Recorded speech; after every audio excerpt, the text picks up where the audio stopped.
Então, nesse momento, vamos dar início a mais uma doutrinária, como sempre agradecendo ao Mestre Jesus, nos pedindo sempre força e proteção para que possamos continuar esse trabalho de divulgação da doutrina. E assim, Mestre amado, fortalece a todos nós presentes, encarnados e desencarnados. Dá-nos força para que possamos prosseguir essa caminhada com muito amor e com muita dedicação. Assim também te peço pelos nossos irmãos necessitados da tua luz, necessitados do teu amor, por aqueles que passam por dificuldades várias e às vezes não sabem os motivos, não entendem a situação que passam e às vezes se desesperam, reclamam abusivamente, mas que o teu amor sempre está presente no coração dessas criaturas. E assim, Mestre amado, ilumina a nossa palestrante da noite e que possamos, assim, absorver os ensinamentos, guardando em nossos corações o que tu sempre tem nos dito, Senhor. Amai-vos uns aos outros. Que a paz esteja com todos, hoje, amanhã e sempre. Assim seja. Então, passo a palavra para Carla, Júlia, muito bem, muito obrigado. Muito boa noite a todos. Agradeço o convite que nos foi feito. Eu trabalho na Casa Espírita Manuel Quintão, aqui em Boa Viagem. Então, o nosso estudo da noite de hoje é do capítulo 5º do Evangelho segundo o Espiritismo, que fala sobre o tema Bem-aventurados os aflitos. Então, nós iremos abordar os itens 24 a 31. O item 24 fala sobre a infelicidade real. E é muito interessante porque, como nós estamos transitoriamente neste planeta, nenhum de nós deseja passar pelo sofrimento. Mas o sofrimento é uma consequência do plano de provas e expiações a que estamos sujeitos. Num plano em que predomina ainda o egoísmo, o orgulho, a vaidade, a violência e todas as imperfeições humanas, não é? Então, a infelicidade real não necessariamente é aquilo que nós interpretamos. Todos nós passaremos por algumas dores na vida. Existem algumas dores que são universais. Exemplo, perda de um ente querido é uma dor universal. O abandono é uma dor universal. A traição, a rejeição, a indiferença, a humilhação, a injustiça, tudo isso são dores universais. E nós passaremos ao longo da vida por sucessivas perdas. Perda da saúde, perda da juventude, perda de entes queridos.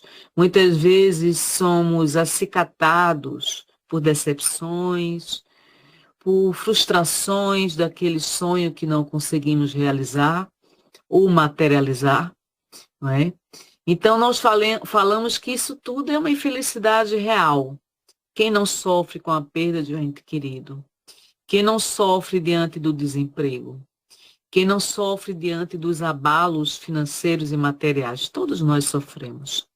Só que a doutrina dos espíritos, ela vem nos trazer uma outra visão bastante diferenciada dessa. A doutrina nos fala que a verdadeira infelicidade real é só para aqueles que veem o presente.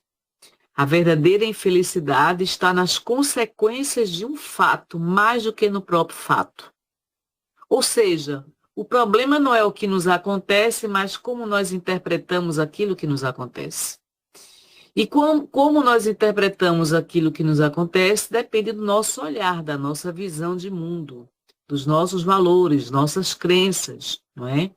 Se nós temos a nossa mente voltada para as coisas materiais e tudo que é transitório nessa vida, qualquer sinônimo de perda nos será, muitas vezes, uma verdadeira infelicidade. E a doutrina dos espíritos nos fala exatamente o contrário. Ela nos fala que, para julgarmos qualquer coisa, nós precisamos, em primeiro lugar, ver as consequências, né? Então, isso quer dizer, em outras palavras, que precisamos observar as consequências de todo ato, de todo acontecimento, de todo fato, do ponto de vista também, sobretudo, espiritual. Tá? Porque o que nos que nos surge aparentemente como uma catástrofe, como uma verdadeira desgraça, não necessariamente será uma desgraça, né? Então, ele nos fala, esse Espírito nos fala, que a verdadeira infelicidade é a alegria e é o prazer. Veja que conceito. É o tumulto, é a vã agitação, é a satisfação louca da vaidade, que faz calar a nossa consciência e que comprime exatamente a ação do pensamento. E isso nos atordoa, porque isso nos tira do eixo espiritual, não é? Então, o que exerce fascínio sobre nós, o que exerce paixão sobre nós, são as nossas más tendências. E essas más tendências poderão, se realizadas, satisfeitas, poderão colocar a perder a nossa atual encarnação. Então, existem fatos que acontecem em decorrência das nossas paixões, dos nossos desejos, das nossas ilusões, daquilo que nós idealizamos como felicidade, que foge da felicidade, que pode gerar uma verdadeira tormenta. E essa tormenta pode nos desestabilizar e nos tirar completamente do eixo. Sabe aquele trem que descarrilhou? São essas ilusões satisfeitas. Imaginem se nós pudéssemos concretizar todos os desejos e necessidades, todas as nossas ilusões. Provavelmente não estaríamos nem nessa live aqui. Nós estaríamos fazendo qualquer outra coisa, menos estudando o Evangelho segundo o Espiritismo. Então, o homem, ele está transitoriamente no plano material. E a Terra é um mundo transitório, né? A Terra é um mundo de provas e expiações ainda. Ele está em processo de transição planetária. Então, é natural que haja um acicate, vicissitudes que nos atordoam, que nos tiram do eixo. Então, o que deveríamos fazer nas situações que nos geram sofrimentos, lágrimas, choros? Perguntar, qual é a lição que eu preciso aprender que a vida está me dando com essa situação? Então, veja que a racionalização do sofrimento evita o próprio sofrimento, evita a intensificação do sofrimento. Então, o problema não é o que nos acontece, mas como nós interpretamos aquilo que nos acontece, né? Choros, lágrimas, sentimentos de perdas, todos nós, coletivamente, individualmente, iremos passar por essa vida. Se não fosse assim, não estaríamos encarnados no plano de provas e expiações. Porém, existem algumas situações que não nos são facilitadas e não são materializadas na nossa vida para nos trazer o verdadeiro sentido e propósito de estarmos aqui encarnados nesse plano de provas e expiações, né? Isso quer dizer que nós temos que cultivar cultuar o sofrimento de hipótese alguma. Nós deveríamos não gerar novos sofrimentos além daqueles que teremos que passar. Então, quando eu começo a ruminar lembranças e memórias traumáticas, sentimentos angustiantes e aflitivos, eu estou intensificando sobremaneira o meu próprio sofrimento. Então, o que era para ser X agora se transformou em Y. Por quê? Porque eu estou apegada àquele fato que me impactou profundamente. E eu posso levar essa memória traumática pela vida inteira. E todas as vezes que eu acessar essa memória traumática, vai me gerar sofrimento se eu não conseguir enfrentar os fatos e acontecimentos que geraram traumas na minha vida. Memórias traumáticas todos nós podemos ter. E essas memórias traumáticas estão registradas aonde? No inconsciente, segundo a neurociência.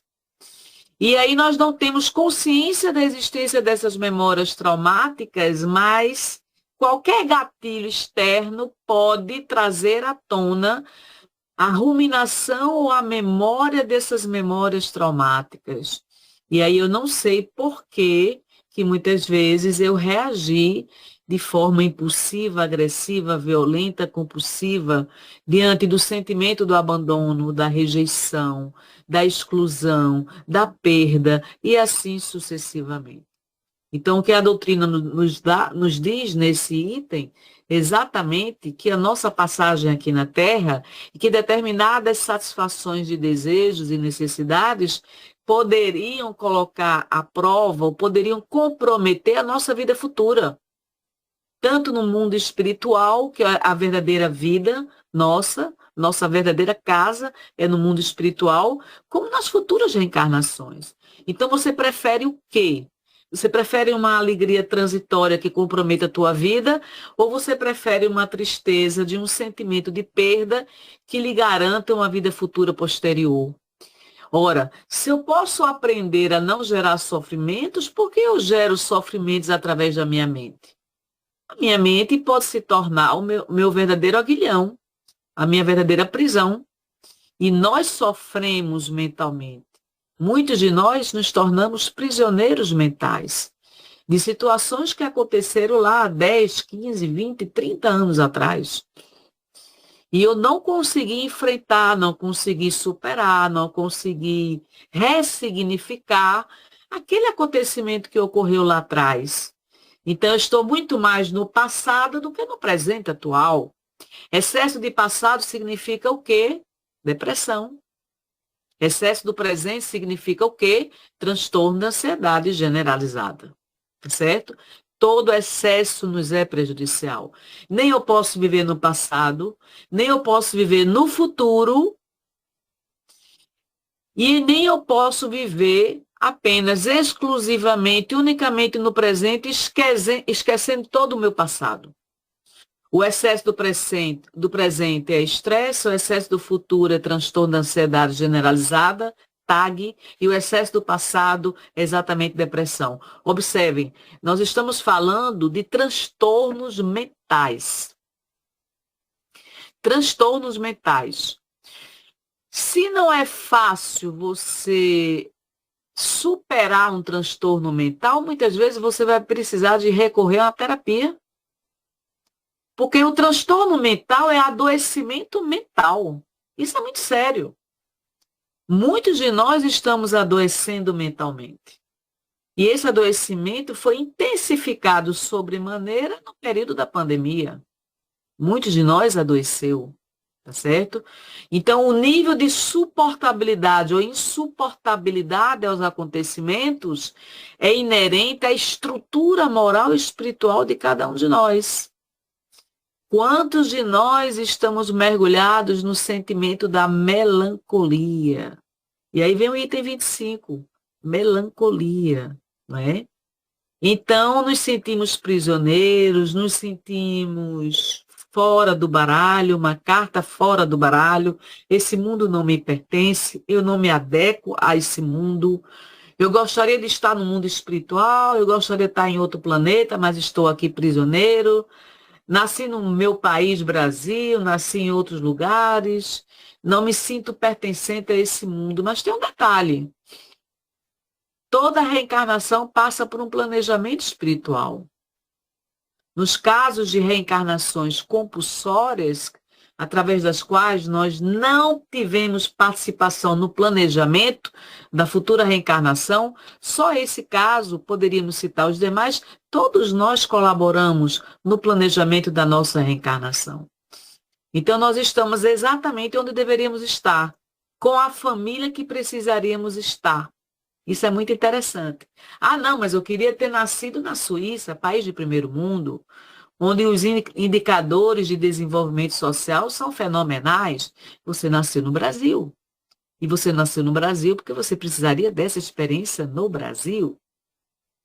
Então, quantos de nós, muitas vezes, nos perdemos em fantasias, ilusões, desejosos de uma situação que nós não possuímos, não é? Então, nessa mensagem, tem uma passagem que eu achei muito pertinente, que eu vou mencionar aqui para vocês, que diz exatamente assim: lembrai-vos de que, durante o vosso degredo na terra, tendes de desempenhar uma missão que não suspeitais, quer dedicando-vos à vossa família, quer cumprindo as diversas obrigações que Deus vos confiou. E aí eu me lembro agora de uma vez que meu guia espiritual me disse assim: Carla, você não veio a turismo para o planeta Terra. Você veio para cumprir uma missão. Então isso quer dizer que se eu vivesse de turismo, eu me perderia, não é? Nós temos uma missão, não importa o tamanho da missão, não importa a amplitude da missão, importa que nós temos que desempenhar o nosso planejamento espiritual. E esse planejamento espiritual está na nossa ficha individual, no mundo espiritual, certo? Então, se no curso desse degredo provação, exonerando-vos dos vossos encargos, sobre vós desabarem os cuidados, as inquietações e tribulações, sede fortes e corajosos para os suportar. Então, nós teríamos que dizer assim: Deus, me dê a força necessária para enfrentar essa tempestade. E não dizer: Deus, me livra dessa tempestade, porque eu não a suporto. Então, veja que tudo é uma análise, é um olhar, é um prisma diferenciado, né? E o Espírito ainda fala mais adiante: afrontai-os resolutos, duram pouco e vos conduzirão à companhia dos amigos por quem chorais, e que jubilosos por ver-vos de novo entre eles, vos estenderão os braços, a fim de guiar-vos a uma região inacessível às aflições da terra. Então, se eu partir do prisma de que tudo é transitório, que minha energia mental é sagrada, mas não é infinita, ela é finita, eu não vou malbaratar, desperdiçar minha energia mental por coisas que eu não tenho controle. Eu não exerço controle sobre comportamentos alheios, sobre sentimentos alheios. Eu não exerço controle sobre o meu futuro. No máximo, eu poderia exercer o controle de como eu vou reagir aos fatos e acontecimentos. Mas tem situações que não dependem da minha vontade. E nós queremos controlar tudo e a todos. Então, essa mensagem de François de Geneve, em Bordeaux, é uma mensagem muito interessante. E aí vem o item 26, que diz respeito a provas voluntárias, o verdadeiro silício. E é muito interessante porque começa com uma pergunta, né? Perguntar se é lícito ao homem abrandar suas próprias provas, essa questão equivale a outra. É lícito aquele que se afoga cuidar de salvar-se? Ao que está doente chamar o médico? As provas têm por fim exercitar a inteligência, tanto quanto a paciência e resignação. Então, nós poderemos passar por situações difíceis na vida, iremos passar. Nós iremos passar por perdas, nós iremos passar por decepções, por aflições, por angústias, frustrações. Então, o mérito de passar por tudo isso consiste em sofrer sem murmurar. As consequências dos males que não lhe seja possível evitar e perseverar na luta, e não se desesperar, se não é bem sucedido. Nunca, porém, numa negligência, que seria mais preguiçosa do que virtude. Então, vejam. Uma coisa eu saber que existem situações que não dependem de mim. Outra coisa eu passar por situações de forma passiva, negligente, ociosa, esperando que tudo venha do alto e eu não faça a minha parte. Jesus dizia: buscai e achareis, batei, abri-se-vos-á. Então, nós temos o dever de, dentro do possível, melhorar a nossa condição de vida. Ora, se eu já sei que minha energia mental é finita, é sagrada, para que e por que eu vou desperdiçar esta energia poderosa do pensamento para permanecer prisioneira de fatos e acontecimentos que não têm governança e não têm controle? Então, quando nós vamos adquirindo a consciência da finitude da nossa energia mental, nós começamos a aprender a direcioná-la da melhor forma possível, de uma forma mais positiva, de uma forma mais objetiva, de uma forma mais racional. Nem toda perda é uma perda. Nem todo sofrimento é uma catástrofe, não é? Jesus dizia, bem-aventurados os aflitos, porque serão consolados. E aí se diz ainda, nesse item, haverá mérito em procurar alguém em aflições que lhe agravem as provas por meio de sofrimentos voluntários? A resposta a isso responderei positivamente, sim. Há grande mérito quando os sofrimentos e privações objetivam o bem do próximo. Ou seja, quando eu vivencio ou procuro situações aflituosas, conflituosas, mas para ajudar alguém a superar os seus sofrimentos. Então, há grande mérito quando os nossos sofrimentos e as privações objetivam o bem do outro. Então, o outro está passando por uma grande tristeza, um grande sofrimento, eu vou visitá-lo. Vou entrar em contato com a dor do meu próximo. Vou entrar em contato com aquele que está passando fome, em situação de penúria. Vou sair da minha zona de passividade para ação concreta. Imagine o crente que não tem ações. Imagine uma fé sem obras. Não é possível. Então, o nosso propósito é servir ao próximo. Se o meu propósito é servir ao próximo, o que eu devo fazer para amenizar o sofrimento alheio? É uma pergunta que a gente pode fazer, né? Então, não há mérito quando os sofrimentos e privações somente objetivam o bem daquele que a si mesmo as inflige, porque aí só é egoísmo por fanatismo. Eu não devo gerar sofrimentos em prol da minha evolução. Já basta a carga de sofrimentos que eu terei que vivenciar nesse planeta.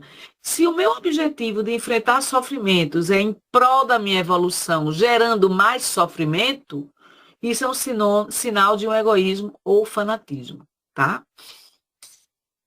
Então, não enfraqueceis o vosso corpo com privações inúteis e macerações sem objetivo, pois que necessitais de todas as forças para cumprir vossa missão de trabalhar na Terra. Tem pessoas que ficam se torturando, objetivando alcançar uma evolução espiritual, uma transcendência espiritual, e é isso que a mensagem está combatendo. E diz ainda mais, enfraquecer o corpo sem necessidade é um verdadeiro suicídio. Usai, mas não abusais, tal a lei. O abuso das melhores coisas tem a sua punição nas inevitáveis consequências que acarreta. Então, este corpo, embora sendo transitório, ele serve para a minha evolução espiritual. Cabe a mim cuidar dele. Cabe a mim selecionar os alimentos que eu faço a devida ingestão diariamente. Cabe a mim ter um estilo de vida que não gere sobrecarga mental, espiritual e perda de energias que me são absolutamente necessárias para o cumprimento do meu planejamento espiritual. De que me adianta eu ir dormir extremamente preocupada com determinados fatos e acontecimentos? E essa preocupação excessiva vai gerar um transtorno. Não conseguirei dormir, estarei numa insônia, perdendo a oportunidade de o meu cérebro fazer a limpeza mental que cabe a ele, Durante o sono material, o cérebro trabalha para fazer a verdadeira faxina do nosso corpo. As horas do sono são absolutamente sagradas. Então, eu passo a noite em claro. E passo a noite em claro por excesso de preocupação, por excesso de angústia, não é? Então, nós começamos a perceber que não vale a pena. E aí, mais adiante, o mesmo Espírito fala, muito diverso é o que ocorre quando o homem impõe a si próprio sofrimentos para o alívio do seu próximo. Então, eu vou salvar uma vida, mergulho no rio e vou nadar para salvar aquela vida. Quer seja de um animal, quer seja de um ser humano, porque eu sei nadar e vou fazer isso, tá? Então, assim, é diferente. Então, se suportardes o frio e a fome para aquecer e alimentar alguém que precise ser aquecido e alimentado, e se o vosso corpo se ressente disso, fazeis um sacrifício, que Deus abençoa. Porque este sacrifício tem por objetivo o quê? Melhorar, minorar, amenizar o sofrimento alheio. É diferente quando nós geramos sacrifícios apenas exclusivamente para o nosso próprio interesse pessoal, tá? E aí, na questão 27, no item 27, que diz respeito a dever-se-á por termo as provas do próximo, começa-se com a pergunta: deve alguém pôr termo às provas do seu próximo quando possa? Ou deve, para respeitar os desígnios de Deus, deixar que sigam o seu curso? Isso é uma pergunta muito interessante, vocês não acham? Porque em alguns países existe a eutanásia, não é? Então, nesse item, se fala o seguinte: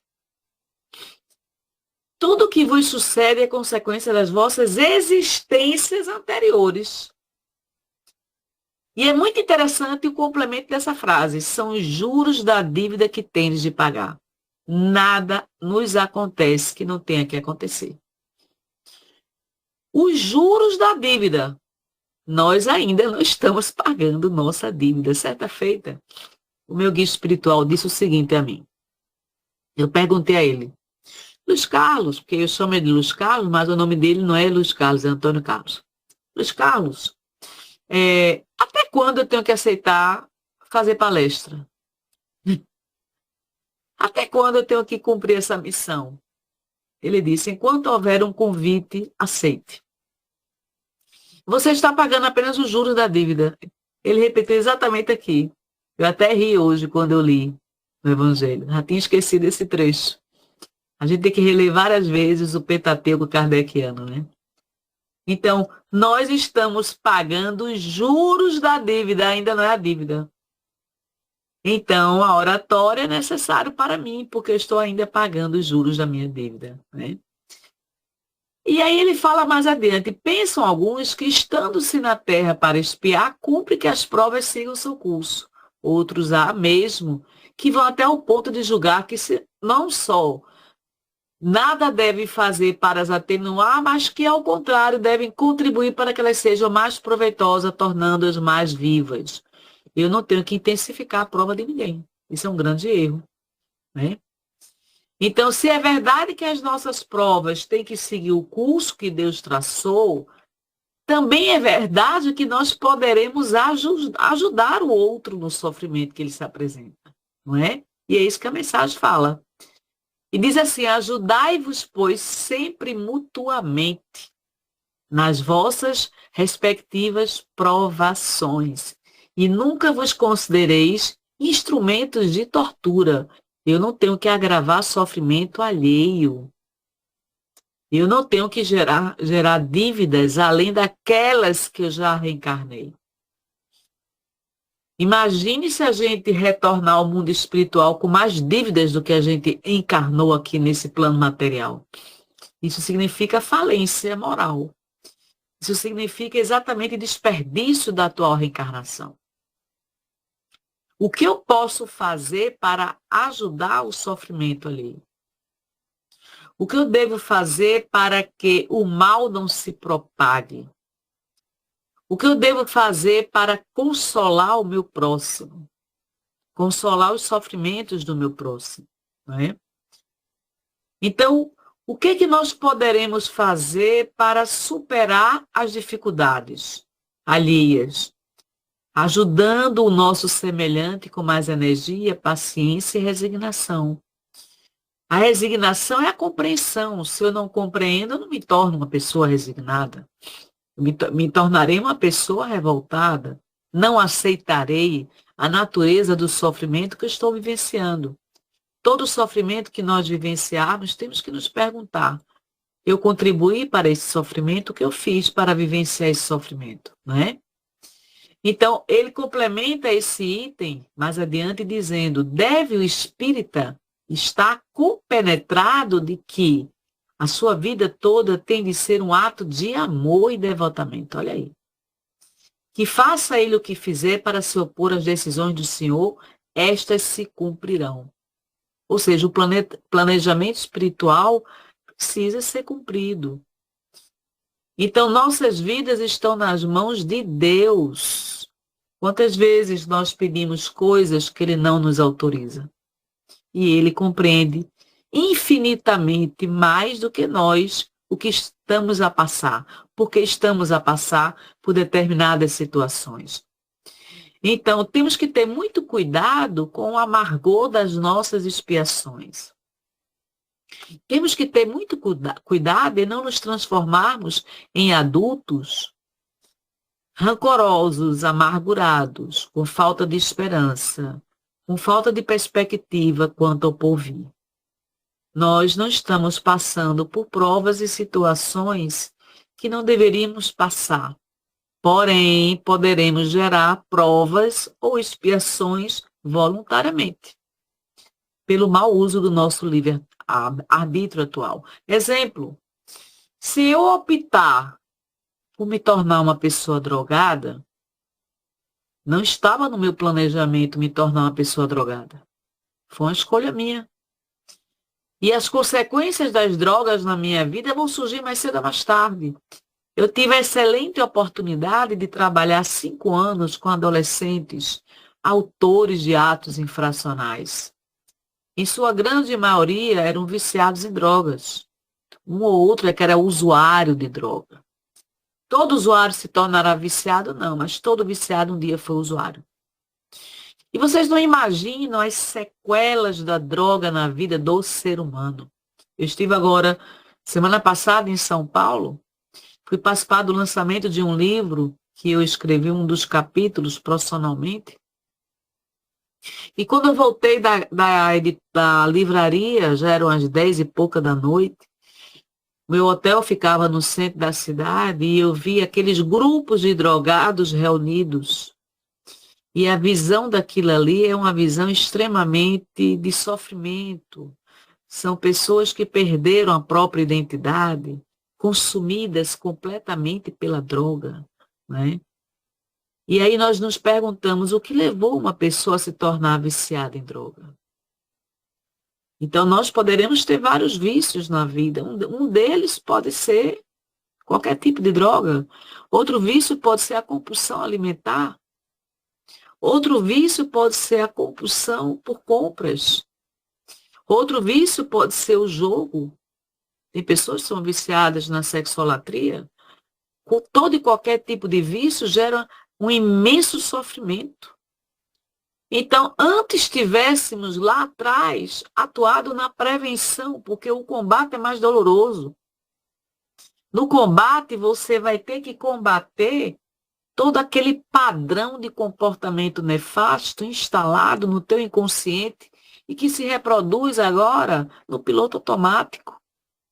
O viciado, ele compulsivamente vai em busca da própria droga, porque tornou-se viciado. Então, eu posso também estar viciada em maus pensamentos. Eu posso ser uma pessoa viciada em maus sentimentos. Me tornei uma pessoa viciada em falar da vida alheia. Então, vejam que os vícios andam de mãos dadas com a questão da falta de disciplina moral e espiritual. Na verdade, a nossa humanidade é uma humanidade extremamente sofrida. E por isso que nós teríamos que ter muita compaixão pelo sofrimento alheio. Não me cabe julgar o outro, me cabe compreender. O que levou essa pessoa a se tornar o que se tornou? E aí, como assistente social plantonista que eu fui durante 5 anos, eu mergulhei nesse mundo, submundo das drogas e das infrações. E ao escutar o depoimento de cada ser humano que estava ali, eu enxergava aquilo que muitas vezes ia além das palavras.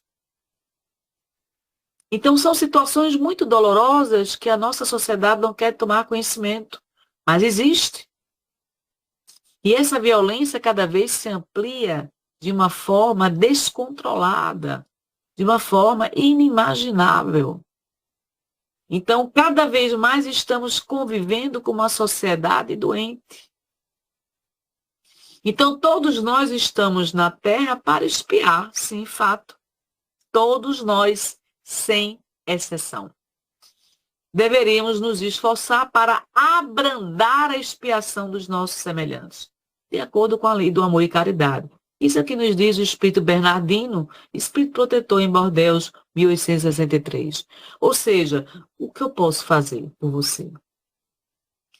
E é um detalhe muito interessante, que quando nós atendemos, quer como médio de consulta, quer como doutrinador, palestrante, trabalhador da casa espírita, ou no convívio diário da nossa sociedade, na própria família, nós somos conclamados à arte de escutar, que é uma arte. É uma arte.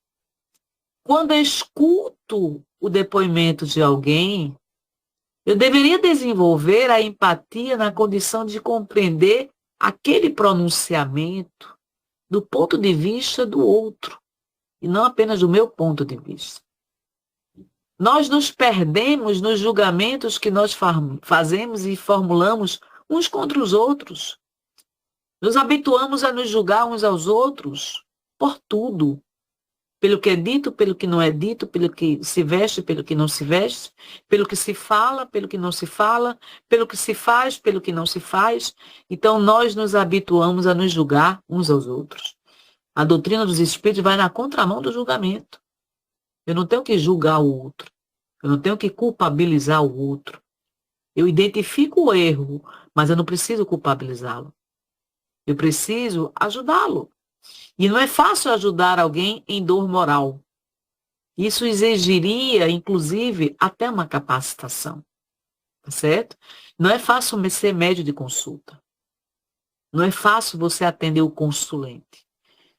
Como médio de consulta, que eu sou desde os 18 anos de idade, eu precisei estudar também psicologia, neurociência, para entender a mente do outro. E quero lhes dizer que nem tudo diz respeito à influência espiritual. Muitas vezes são situações da própria pessoa consulente, tá? Pessoas que têm padrões comportamentais, estilos de vida, pensamentos repetitivos, situações que se repetem ao longo da vida, tendências, reminiscências espirituais, condicionamentos e padrões comportamentais. Então, como identificar se aquilo é de ordem espiritual ou se é da própria mente do consulente? E aí eu tenho que buscar o aporte não só da doutrina espírita, mas da ciência também, para entender um pouco até onde nós podemos ajudar essa pessoa, tá certo? Sem sombra de dúvida que a terapia e a terapêutica da doutrina espírita, ela é fenomenal, ela não substitui nenhuma outra ciência do mundo material. Mas nós temos que andar de mãos dadas com a própria ciência, né? No item 28, Kardec pergunta, será lícito abreviar a vida de um doente que sofre sem esperança de cura? Veja que pergunta. Um homem está agonizante, presa de cruéis sofrimentos, sabe-se que seu estado é desesperador, será lícito pouparem-se-lhe alguns instantes de angústias, apressando-lhe o fim? Então, muitos de nós, muitas vezes, recomendamos que deveríamos desligar os aparelhos. A pessoa está em estado vegetativo, está em situação de sofrimento, e a gente não suporta aquilo ali. Então, a resposta que eles dão, que o Espírito dá, é fantástica. Veja, ele começa perguntando: quem vos daria o direito de prejulgar os desígnios de Deus? Não pode ele conduzir o homem até a borda do fosso, para daí o retirar, a fim de fazê-lo voltar a si e alimentar ideias diversas das que tinha? Ainda que haja chegado ao último extremo um moribundo, ninguém pode afirmar com segurança que lhe haja soado a hora derradeira. A ciência não se terá enganado nunca em suas previsões. Quantos casos acontecem? Semana passada eu estava lendo um caso que um pai teve que intervir no hospital para não permitir que fosse praticado a eutanásia. E o filho voltou à vida. Estava à beira da morte e voltou à vida. Pela intervenção do próprio pai, que não autorizou, não permitiu que os médicos desligassem os aparelhos. Então, sei bem haver casos que se podem, com razão, considerar desesperadores, mas se não há nenhuma esperança fundada num regresso definitivo à vida e à saúde, existe a possibilidade atestada por inúmeros exemplos de o doente, no momento de exalar o último suspiro, reanimar-se e recobrar por alguns instantes as faculdades. Aí o Espírito complementa: essa hora de graça que lhe é concedida pode ser-lhe de grande importância. Desconheceis as reflexões que seu espírito poderá fazer nas convulsões da agonia. E quantos tormentos lhe pode poupar um relâmpago de arrependimento. Enquanto existir um suspiro, é necessário que nós respeitemos a vida, né? E aí ele menciona sobre o materialista. O materialista é inapto a compreender essas coisas. Ele só vê o corpo.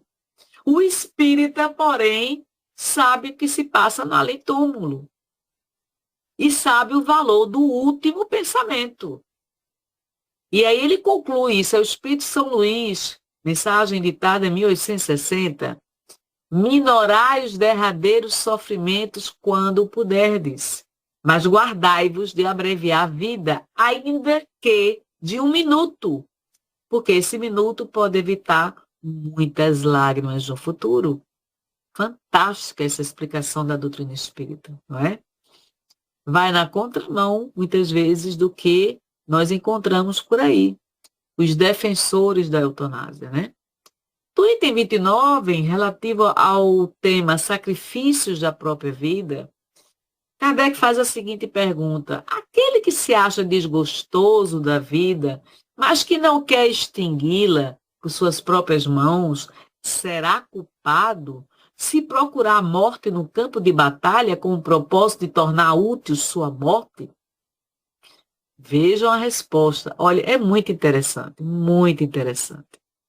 Que o homem se mate ele próprio, faça que outrem o mate, seu propósito é sempre cortar o fio da existência. Então, isso significa, em outras palavras, suicídio intencional, se não de fato. E aí nos mostra as consequências desse suicídio, né? O verdadeiro devotamento consiste em não temer a morte, quando se trate de ser útil, em afrontar o perigo, em fazer de antemão e sem pesar o sacrifício da vida, se for necessário.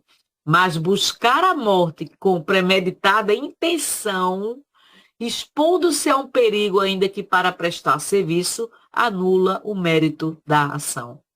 Ou seja, observem as palavras-chave aqui: buscar a morte com premeditada intenção. Eu estou me expondo ao perigo, mas de uma forma premeditada, intencional, para que ao me expor a esse perigo, eu possa verdadeiramente enfrentar e encontrar a morte. Então, anula o mérito da ação. É o que São Luís, o Espírito São Luís nos fala. Então, nós deveremos, na verdade, preservar a nossa vida. E aí vem a questão 30. Se um homem se expõe a um perigo iminente para salvar a vida de um dos seus semelhantes, sabendo de antemão que sucumbirá, pode o seu ato ser considerado suicídio? Que veja que Kardec, ele desmembra as questões que os espíritos falam. E a resposta de São Luís ainda, o mesmo espírito. Desde que no ato não entre a intenção de buscar a morte, veja a palavra, intenção. Eu não tenho a intenção de morrer. Eu estou enfrentando o sofrimento, a situação de perigo, mas para salvar a vida de um semelhante. Não há suicídio, e sim apenas devotamento e abnegação, embora também haja certeza de que morrerá. Ele sabe que ele está. A probabilidade de morrer é muito grande, mas ele quer salvar uma vida. E ele não quer morrer. Não tem a intenção de morrer. Mas quem pode ter essa certeza que ele vai morrer, não é? Quem poderá dizer que a providência não reserva um inesperado meio de salvação para o momento mais crítico? Então ele não tem a certeza que vai morrer. Ele se arrisca. E ele se arrisca para salvar uma outra vida. Não foi uma morte intencional e uma morte premeditada. Então, não poderia ela salvar mesmo aquele que se achasse diante da boca de um canhão? Pode muitas vezes dar-se que ela queira levar ao extremo limite a prova da resignação. E, nesse caso, uma circunstância inopinada desvia o golpe fatal. Ainda é o mesmo Espírito São Luís. E, para finalizar nosso estudo de hoje, vem a questão do proveito dos sofrimentos para outrem, que é o item 31 do capítulo 5 do Evangelho segundo o Espiritismo. Os que aceitam resignados os sofrimentos por submissão à vontade de Deus e tendo em vista a felicidade futura, não trabalham somente em seu próprio benefício? Quer dizer, eu estou aceitando os meus sofrimentos, me submetendo à vontade de Deus, em meu próprio benefício, poderão tornar seus sofrimentos proveitosos a outrem? Veja o que São Luís nos responde nesse item 31. Podem esses sofrimentos ser de proveito para outrem material e moralmente. Materialmente, se pelo trabalho, privações e pelos sacrifícios que tais criaturas se imponham, contribuem para o bem-estar material dos seus semelhantes. Moralmente, pelo exemplo que eles oferecem na submissão à vontade de Deus. Então, é um poder da fé espírita que o Espírito São Luís nos chama a atenção. Então, esse poder da fé espírita induz os desgraçados à resignação e salvá-los do desespero e de suas consequências funestas para o futuro. Então, resumindo todo esse capítulo, esses itens que nós estudamos, nós temos sempre que nos perguntar se determinadas infelicidades, que consequências elas trarão à nossa vida. O que nos parece ser uma infelicidade hoje pode gerar uma paz no futuro. Pode nos desviar do nosso objetivo, do nosso projeto, da nossa idealização. E pode gerar um bem-estar e uma qualidade de vida no futuro. Para que eu possa avaliar se determinadas situações são verdadeiramente uma infelicidade real, do ponto de vista espiritual, eu tenho que me reportar sempre quais as consequências desse fato, dessa situação, deste acontecimento no meu futuro mais próximo, mais distante. Isso vai comprometer a minha existência? Ao receber esse dinheiro ilícito, isso vai me gerar sofrimento mais adiante?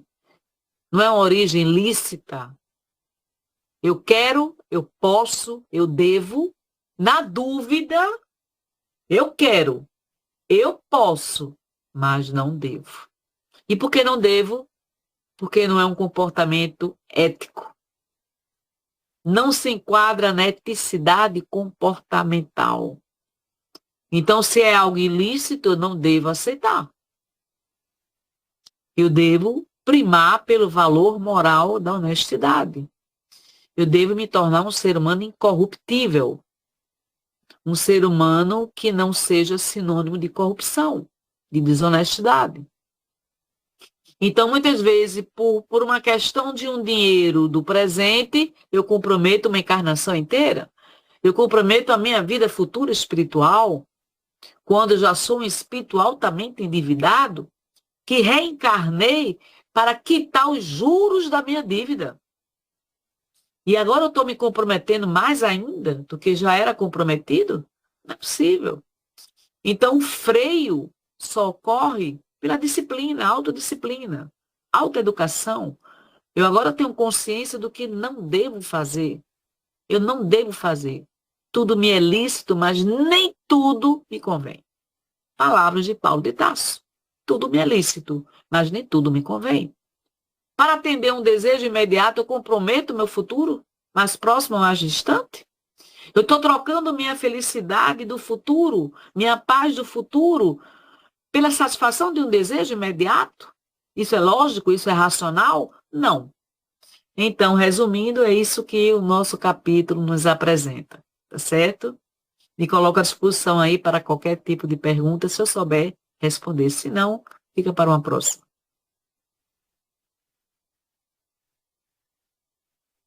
Pois é, muito bem. E assim traz grandes ensinamentos para que a gente possa interiorizar no nosso dia a dia. E sabemos que não é fácil, mas que temos que permanecer firme, dedicado nesse trabalho de evoluir constantemente. Então, o Evangelho traz todos esses ensinamentos e para facilitar a nossa trajetória. Então, muito obrigado. Deus abençoe sempre. E tem mais alguém aí, se quiser fazer algum comentário, tem mais alguns minutos, alguma pergunta, esteja à vontade. Pois Sim, não? Adalberto. Boa noite a todos, boa noite, Carlos. Carlos, eu cheguei um pouquinho atrasado, porque eu estava no compromisso presencial, né? Mas deu tempo de vir de pegar ainda algumas pérolas, né? E eu queria fazer uma pergunta para você, minha amiga. Você falou com tanta convicção que eu me firmei aqui, né? No Espiritismo. Como você fala com convicção? Coisa boa. Fiquei empolgado, viu, com essa energia sua. Que bom, obrigada. Ô, Carla, você falou aí sobre o materialismo, né?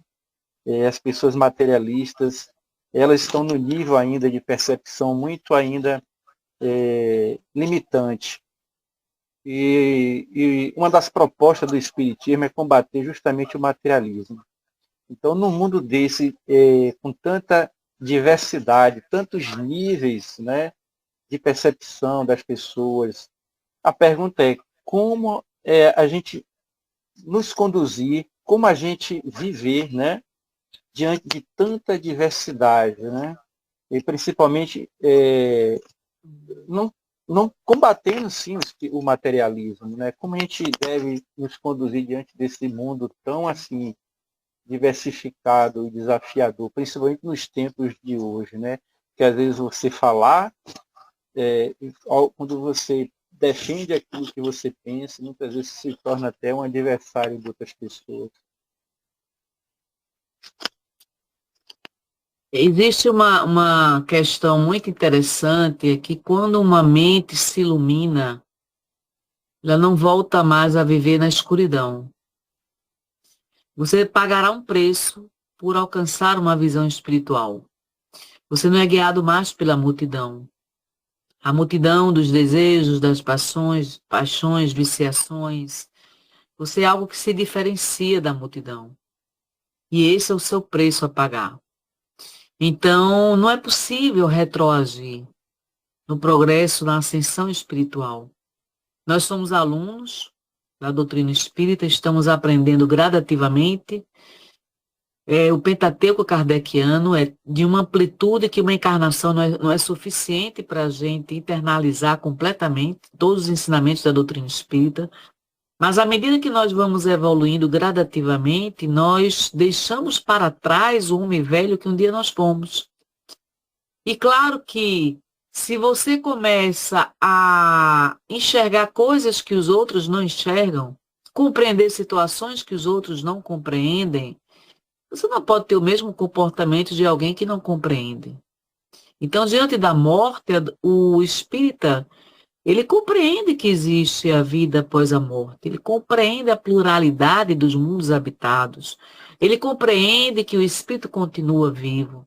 Então, não se concebe um espírita perder completamente o controle, perder a esperança do porvir, perder o desejo de continuar vivo porque o ente querido desencarnou antes dele, e ele ter o mesmo comportamento de alguém que não acredita em vida após a morte.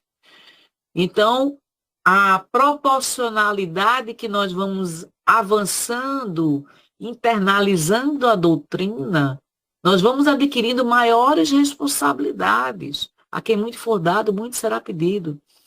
Então, não é mais admissível que, por exemplo, eu venha competir com outros médios na casa espírita. Nós não estamos aqui em função de competição. Eu não quero ser o principal médio, o melhor médio, o médio mais ostensivo, o único que recebe os mentores espirituais. Eu quero cumprir minha tarefa.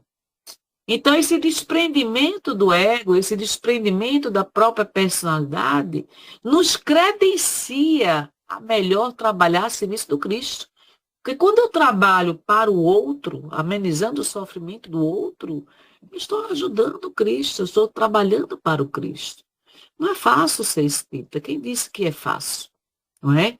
Você vai lidar com várias e várias situações. O espírita deixa de sofrer? Não. O espírita deixa de passar por provas? Não. O espírita deixa de passar por expiações? Não, mas ele aprende a sofrer de forma resignada. E ele atenua o próprio sofrimento pela compreensão que ele adquire das causas que deram origem ao próprio sofrimento. Eu não vou gerar para mim sofrimentos voluntários, não tem lógica isso. E como é que a gente pode gerar sofrimento voluntário? Quando eu uso o poder da minha mente, o poder do meu sentimento, materializando meus pensamentos e sentimentos e comportamentos indevidos, ou contra mim ou contra o próximo. E aí Jesus reuniu todas as leis dos profetas antigos em não amar a Deus sobre todas as coisas e ao próximo como a si mesmo, não faça ao próximo o que você não gostaria que o próximo lhe fizesse. É simples. Todas as vezes que eu tiver dúvida de como proceder, me coloque na condição do outro. E aí eu vou entender o que eu gostaria que o outro fizesse por mim. É tão simples isso, não é? Então, isso exige uma atitude de reflexão. Por que eu estou sentindo isso? O que eu vou fazer com esse sentimento que eu estou sentindo? Eu estou sentindo raiva. Por que eu estou sentindo raiva?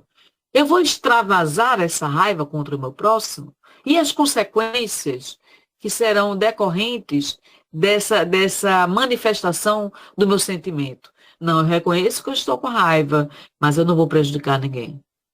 Porque um erro não justifica outro erro. E aí nós começamos a nos tornar autogerenciadores do poder de pensar, de sentir e agir. Isso é muito poderoso. Pensar, sentir e agir. Então, o que eu não quero para o outro, não quero para mim. Eu não vou arremessar minha energia mental negativa contra ninguém. Porque nem eu mereço estar com pensamentos negativos.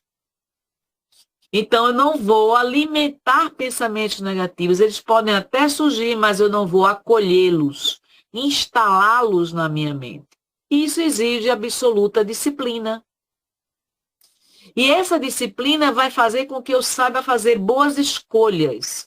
Quanto mais consciente eu esteja da doutrina, melhor proveito eu farei do livre-arbítrio de escolher o que me convém e o que não me convém. Então, eu não vou malbaratar meu tempo, não vou desperdiçar meus pensamentos, não vou desperdiçar sentimentos, eu vou ter cuidado com os meus comportamentos, com aquilo que eu expresso, com aquilo que eu falo, porque a palavra tem impacto. A palavra é muito poderosa, assim como o ato de pensar e de sentir. Então veja que nós nos tornamos muito responsáveis pelo que nós impactamos as pessoas, pela influência que nós exercemos sobre as pessoas. E o impacto da doutrina na nossa vida vai depender exatamente na qualidade do tipo de aluno que nós nos tornamos. Então, passaremos pelas provas para dar o testemunho ou não do aprendizado. Não nos falta experiências, não nos falta o conhecimento, mas será que nós estamos fazendo bom uso desse conhecimento? Então, na verdade, nós deveríamos estar sempre a serviço do próximo, a serviço do Cristo. Quando eu estou a serviço do próximo, eu estou a serviço do Cristo. De que vale a minha vida se eu não aprender a amar? O maior desafio é nós aprendermos a amar. Primeiro, o alto amor. Segundo, o amor ao próximo. Minha conexão com Deus em primeiro lugar. Então é isso. Sereis conhecidos por... Meus discípulos serão conhecidos por muitos amarem. Jesus dizia.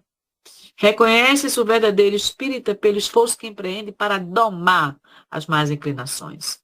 Então eu tenho que domar minhas más inclinações. Para isso me foi dado o tempo da atual encarnação. A hora chegada, não é? Isso mesmo, minha amiga. Obrigado, viu? Boa noite, gente. Boa noite, Carla. Então, Carla, escutando você, eu vejo assim, hoje a gente sabe que a vida é feita de momentos, né? Tem momentos que a gente passa e a doutrina, ela vem, né, para a gente, aqueles momentos difíceis, muitas vezes, a gente lembra dela e a gente se sai bem. Outras vezes, a gente esquece a doutrina e sai nos finalmente. Mas uma coisa que me chamou a atenção, que eu não sabia, é sobre a eutanásia. Uma vez, eu tive que optar por um cachorro, uma cachorra que eu tinha, ela tinha 18 anos já, né, era um Rottweiler, ela tinha 40 quilos e quando ela pegou o câncer, ela estava com 15. E eu tive que optar pela eutanásia. Eu não sabia o que o Espiritismo falava, porque eu sou nova no Espiritismo. Sobre a eutanásia, sobre abreviar a desencarnação. Só que até hoje eu penso assim, na minha cabeça e no meu modo de ver. A eutanásia, eu considero ela um ato de amor. Sabe por quê? Eu vou explicar por quê. No Espiritismo, ela vem como falha do ser humano, deixar até o último sentido de vida. Porque a morte, desencarne, ela é tão doída para nós quando perdemos uma pessoa. E animal, vamos falar de animal, porque hoje o animal não é um animal, é família. E quando você tem que optar por uma eutanásia de uma cachorra que não tinha mais movimento de nada, desencarnada, 40 quilos com 15, você tem que optar. Aí eu vejo que o Espiritismo, o que ele fala.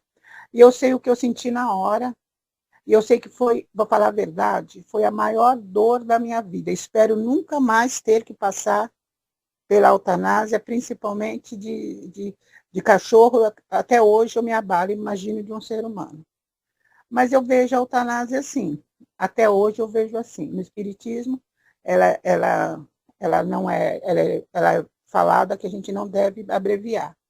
Mas eu falo para você, a eutanásia que eu optei por fazer, porque foi a decisão minha, foi um ato de amor tão grande, sabe? Eu acredito assim, não é nem de não cuidar nada, não tinha, assim, eu acho que foi um ato de amor tão grande, tão doído, que eu acho assim, na minha opinião, entenda, o Espiritismo eu sei o que ele pensa também, o que ele fala, mas na minha opinião, para mim, não me sinto culpada. Para mim, se eu tiver que pagar, assim, não sei, um dia eu vou entender que não se pode fazer isso de jeito nenhum, mas eu sou, para falar a verdade, em certos casos, eu sou a favor da eutanásia, tanto em animais como em pessoas. Então, eu fico pensando assim, como eu sou um pouco nova no Espiritismo, que eu não li o que vocês leram, não sei, não sabe, hoje eu sei o que eu não sabia antes, mas até o momento, eu ainda, dependendo do caso, eu sou a favor. Aí eu me pergunto, qual esse peso tem assim, eu digo assim, que nem você falou, se eu souber responder, se eu souber, eu respondo assim, não, não. Que peso será que tem isso, tanto nessa encarnação que eu estou, como na outra que eu serei só um espírito? Aí essa é a minha pergunta para você. Veja, o que esse capítulo nos ensinou é que nós deveremos fazer o possível para amenizar o sofrimento e tentar salvar a vida do próximo. Ele se reporta mais à vida dos seres humanos, tá? Mas tudo se leva em consideração a intenção da pessoa, não é? Então, as nossas leis, elas refletem a nossa compreensão, o quadro de desenvolvimento, de evolução moral e intelectual das nossas sociedades. Muitas vezes o que é permitido numa sociedade não é em outra sociedade. E não nos cabe julgar aqui a quem quer que seja que tenha optado pela eutanásia, tá certo? Eu já tive animais e hoje eu tenho vários gatos que eu estou criando lá, e tive vários cachorros também, e eu amo os animais, e a gente sofre muito quando eles estão doentes. Eu entendo perfeitamente a dor que você sentiu, porque eu perdi 4 cachorros meus que eram filhos, né, para mim, né? E eu tentei levar a vida deles até o final. Muitas vezes o que a ciência nos mostra que não tem mais solução e opta para cessar aquele sofrimento, a gente não sabe o porvir. Não sabe se será o último suspiro daquele animal ou daquele ser humano. Então a lição chama atenção sobre isso. E claro que se esse tipo de questionamento acontecesse naquela época, provavelmente Kardec teria recebido alguma mensagem se reportando aos animais, como hoje se fala de eutanásia. Então, quem não compete a mim culpar você, nem julgar você, nem condená-la pelo que você fez. Você amava profundamente. Então, se leva muito mais em consideração a tua intenção do que o fato concretamente. Mas quem decide, na verdade, até onde deve ir a nossa vida, quem deveria decidir é Deus, em primeiro lugar. Então, assim, quem sou eu para combater a sua crença? O que a doutrina espírita nos explica é que nós não deveríamos praticar a eutanásia. E nos mostra por que não praticar a eutanásia. Mas isso não leva em consideração o teu sentimento, a tua intenção de ter ajudado aquele animal. Quem somos nós para te julgar? Ou julgar qualquer um dos que tenha feito isso. Mas a doutrina espírita nos esclarece. Se eu vou aceitar ou não o que a doutrina espírita me esclarece, isso é uma questão de entendimento meu, do nível de compreensão que eu ainda alcancei ou não. Então, esse assunto merece ser um pouco mais estudado. Eu confesso a você, disse, né, que fez a pergunta. Sim. Eu confesso a você que eu ainda não estudei esse tema da eutanásia do ponto de vista dos animais. Eu estudei dos homens, dos animais não. Mas eu acredito que o mesmo raciocínio se aplica aos animais. Então, eu tive agora uma situação muito próxima. Um trabalhador da casa espírita que tinha uma cachorrinha que estava se ultimando já há um bom tempo. E o conflito dele era muito grande se praticava eutanásia ou não, porque os filhos dele eram todos a favor de praticar eutanásia. Ele não, porque ele tentava seguir a doutrina espírita, né? E o cachorrinho acabou falecendo. E faleceu de morte natural. Então, assim, muitas vezes a gente não suporta ver aquela situação, mas os animais estão em processo de evolução. Então, se eles estão em processo de evolução, eles estão suscetíveis também a provas, estão suscetíveis à doença, estão suscetíveis à dor, estão suscetíveis ao adoecimento, a doenças que são crônicas, que são terminais, assim como o ser humano também. Estão reencarnando no plano de provas e expiações. E eu acredito que eles retornarão ao mundo espiritual sem aquelas mazelas que tiveram aqui no mundo material. Existem regiões que são destinadas ao acolhimento, ao tratamento e atendimento dos animais. Isso é nobilíssimo, né? Bendito seja aquele que muito ama o animal, porque ele adquiriu uma sensibilidade muito maior do que muitos outros que não alcançam essa compreensão.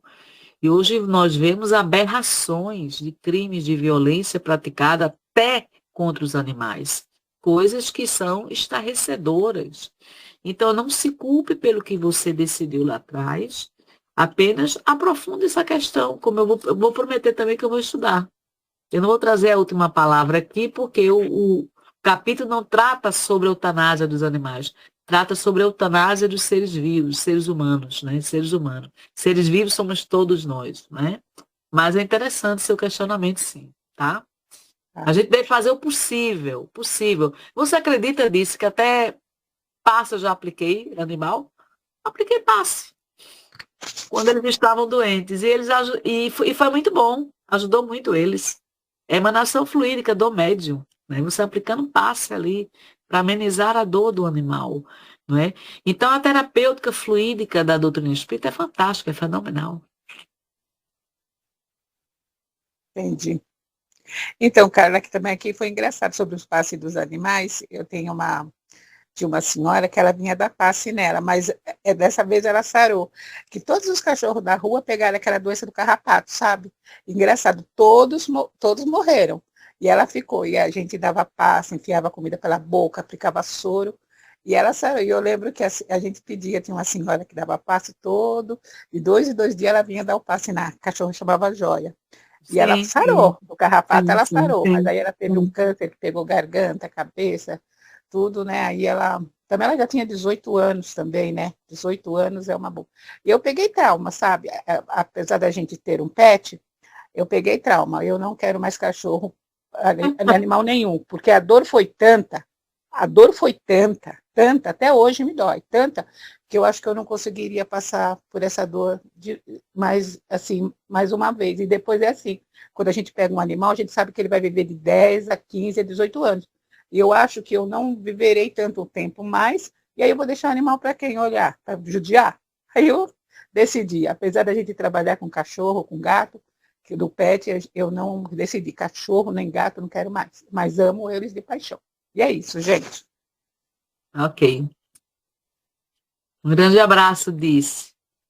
Eu quero dizer a vocês que ter um animal é um presente de Deus na nossa vida. Presente de Deus. A gente sofre, claro, mas eu vou lhe dizer, 10 anos, 15, quantos anos sejam, eles nos proporcionaram tanto amor. Nós aprendemos tanto com eles que valeu a pena todo esse convívio.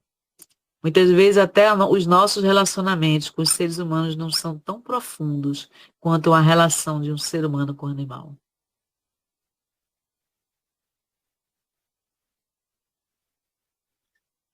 Mais alguém? Caso não tenha, já peço para Carla fazer a prece Sim. final da noite. Que Deus abençoe, muita paz a todos. Obrigado a todos. Muito obrigada a todos por terem participado dessa live. Vamos fechar os nossos olhos, orar ao Cristo de Deus. Mestre Jesus, nos abençoa, nos ilumina, nos ampara. Tende compaixão com as nossas fragilidades, que são muitas. Nos ajuda, Senhor, a ampliar a nossa afetividade, os nossos sentimentos. Tende compaixão com toda a nossa humanidade terrestre, em especial o nosso país. Nos ajuda, Senhor, a melhor cuidar dos animais, a melhor cuidar das pessoas, porque quem ama, cuida. Nos ajuda a aprendermos esta lição. Eu só posso cuidar se eu amar. Abençoe todos aqueles que aqui estiveram presentes na noite de hoje e agradecemos profundamente o convite que nos foi dado. Muita paz. E assim seja.